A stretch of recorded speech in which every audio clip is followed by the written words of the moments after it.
Cognition as compiler, corrupted versus uncorrupted runtime, and why the elites are destroying computer science. Part 1. The compiler analogy. Every human being runs a cognitive compiler. It takes semantic inputs, language, observation, experience, and produces a map of reality. Decisions, predictions, and navigation all execute against that map.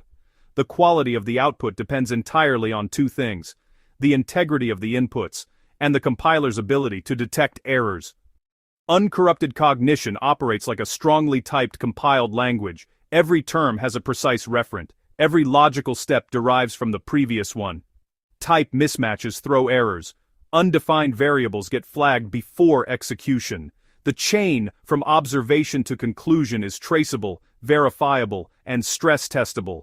When the map fails to predict reality, the compiler detects the mismatch and updates. Corrupted cognition, nihilism in its covert and overt forms, operates like an untyped interpreted language with no error handling. Any input compiles. Undefined variables silently return null. Type errors get swallowed. Circular references execute indefinitely without detection. The program runs confidently, producing output that maps to nothing observable. The corrupted compiler doesn't know it's corrupted. It just produces output. The nihilist doesn't experience confusion. They experience certainty. Borrowed certainty. Inherited certainty. Certainty that was never derived from first principles and therefore never stress-tested against reality. This is the critical distinction. Uncorrupted cognition derives. Corrupted cognition memorizes and performs. Part 2. Corrupted cognition. Nihilism as runtime. Error.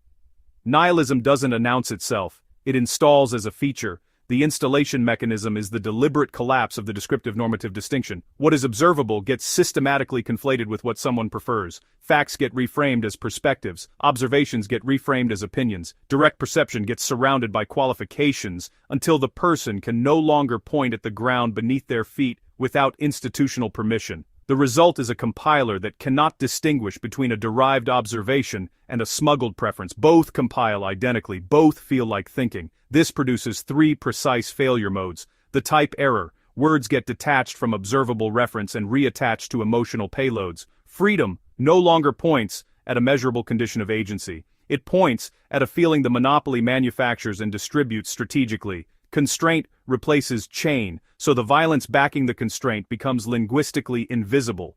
The compiler processes the word, but the pointer is broken. The variable returns whatever the installer defined rather than what observation would derive. The infinite loop.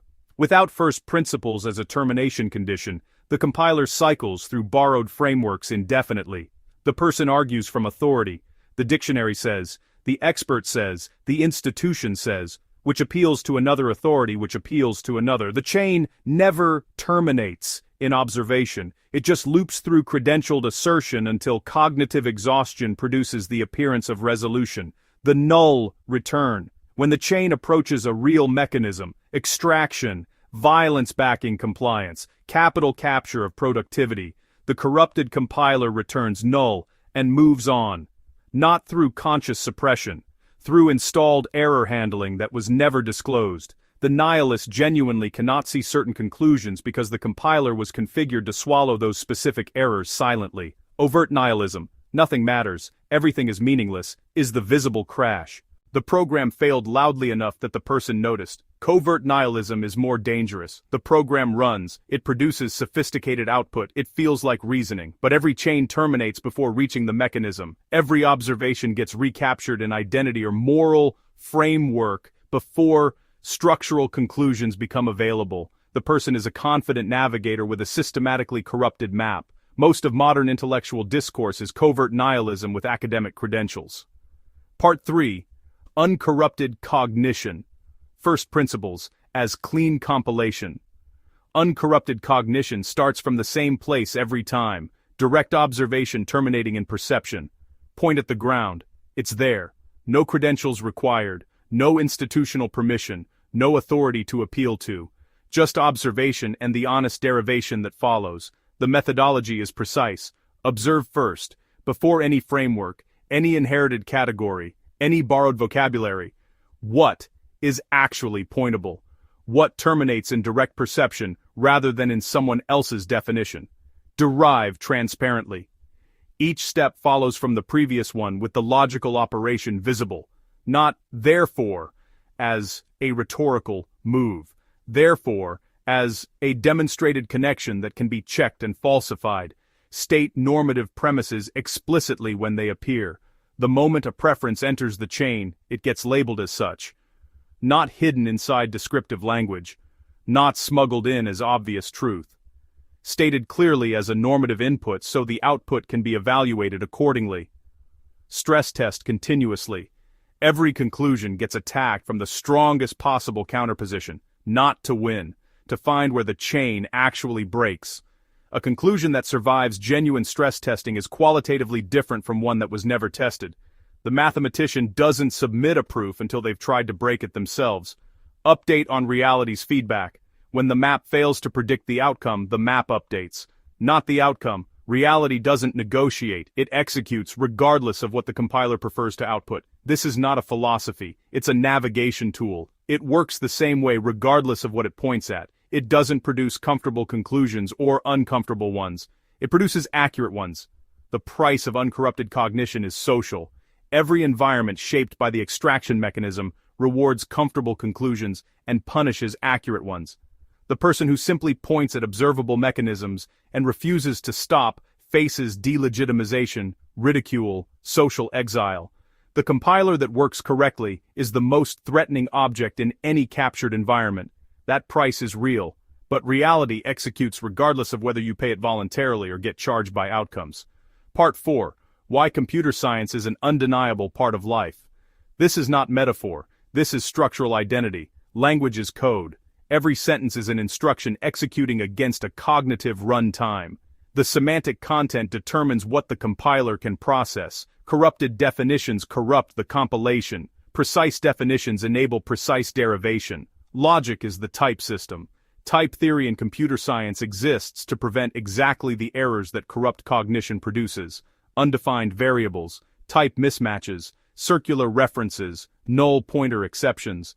First-order logic applied to semantic chains is identical in function to type checking applied to code. Both exist to make errors visible before execution rather than after. Reality is the production environment. Code can run perfectly in development against controlled inputs and fail catastrophically in production against real ones. Corrupted cognition works the same way. It produces coherent output inside the manufactured epistemic environment, education, media, social consensus, and fails when reality executes against it directly. Hunger, violence, structural unemployment, extraction without recourse. Reality doesn't care what compiled correctly in the classroom.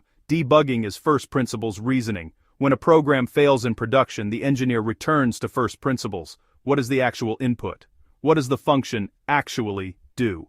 Where does the output diverge from the expected behavior? This is identical to the observe-derive methodology. Strip the borrowed frameworks. Point at what's actually observable. Follow the chain to where the output breaks. Abstraction is both the tool and the trap. Computer science teaches that abstraction enables complexity management but hides implementation details. The programmer who only works at the abstraction layer and never looks at what's underneath is vulnerable to every bug and exploit in the layers they can't see. Corrupted cognition operates entirely at the abstraction layer, democracy, freedom, meritocracy, without ever examining the implementation. Uncorrupted cognition knows when to drop down and look at what's actually executing. Garbage in, garbage out is a law, not a metaphor. Feed corrupted semantic inputs into any cognitive process, and the output will be corrupted regardless of the processing power applied. A brilliant person running corrupted semantic inputs produces sophisticated corrupted output. This is more dangerous than a stupid person producing obvious corrupted output. The sophistication makes the corruption invisible. Security is epistemology. Every exploit in computer security follows the same pattern. Find the gap between what the system was designed to do and what it actually does, then inject instructions through that gap. Social engineering, the most effective attack vector in security, works by corrupting the human compiler directly. Feed false inputs, produce desired outputs. The population running corrupted cognition is permanently open to this attack because the error handling was removed during installation. Computer science is not a technical discipline sitting inside life. It is the formal description of how information processing works at every scale. Cognition is information processing. Language is information encoding. Culture is a distributed runtime. The extraction mechanism is a program running on the population's cognitive hardware. Understanding computer science at the foundational level, not coding syntax but logic, type systems, information theory, security, is understanding the mechanism of cognition itself, which is exactly why it's being destroyed. Part 5. The deliberate destruction of computational thinking. The elites didn't need to read this essay to understand the threat. They observed it empirically across generations. Every population with strong first principles reasoning capacity is harder to extract from. Every person who can follow a logical chain to its conclusion and detect type errors in semantic arguments is one less compliant node in the extraction architecture. At scale, a population of functional compilers is ungovernable by manufactured consensus. The destruction operates on 4 levels simultaneously, redefining computer science as vocational training. The foundational disciplines, discrete mathematics, formal logic, type theory, information theory, algorithmic thinking, get systematically deprioritized in favor of framework consumption. Learn React. Learn the current approved library. Become a compliant executor of someone else's abstraction layer. The person who knows how to use frameworks but cannot reason from first principles is technically employed and cognitively captured. They can build inside the system's architecture. They cannot see the architecture itself or reason about its design. Separating logic from language education. Formal logic was historically part of classical education. The trivium included logic as foundational alongside grammar and rhetoric. Its removal from standard education was not accidental. A population that cannot detect logical fallacies in real time cannot defend against semantic corruption. The installation of nihilism requires that the target population lacks the tools to identify the installation process as it happens. Remove formal logic from education, and the compiler ships without a type checker, making mathematics traumatic. Mathematics is the purest logical chain discipline. Every step derives, every error is detectable. No authority can override a proof. A population comfortable with mathematical reasoning has calibrated their logical chain following capacity in a domain where reality provides unambiguous feedback. The systematic manufacturing of mathematics anxiety, "You're not a math person, it's okay not to get it, use the calculator," severs the population from their most reliable first principles training environment, not because mathematics itself is the threat, because the habit of mind it builds is. Flooding the abstraction layer, the internet was briefly a threat to the epistemic monopoly because it enabled direct access to primary sources and cross-referencing across manufactured consensus boundaries. The response was sophisticated. Flood the information layer with content volume that makes signal extraction computationally expensive. Optimize distribution algorithms for emotional engagement rather than logical coherence. Create social consequences for conclusions that follow the chain to the mechanism.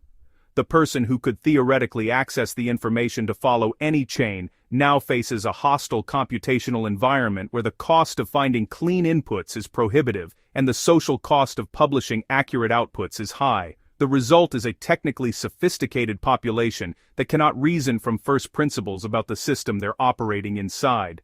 They can execute complex procedures, follow elaborate frameworks, debug within approved abstraction layers, but drop them below the abstraction layer into direct observation and derivation, and the compiler fails. The type checker was never installed, the logical chain discipline was never built. The semantic inputs were corrupted at the foundational level before the processing capacity to detect corruption was developed. This is not accident, it is architecture. A population of functional compilers running clean semantic inputs deriving accurate maps of the extraction mechanism is the single greatest threat to monopoly maintenance that exists. It requires no weapons, no capital, no organization initially, just perception and the refusal to stop following the chain. The gun can be outgunned, the money can be frozen, the organization can be infiltrated. The compiler running correctly on clean inputs cannot be reached from outside. It lives in cognition. It costs nothing to run. It produces outputs the monopoly cannot predict or control, which is why the installation of corrupted cognition is the primary infrastructure investment of any serious extraction monopoly. Control the compiler, own the output, restore the compiler. The mechanism becomes visible to anyone willing to look. That is the only threat that cannot be monopolized. Observe, derive, refuse to stop.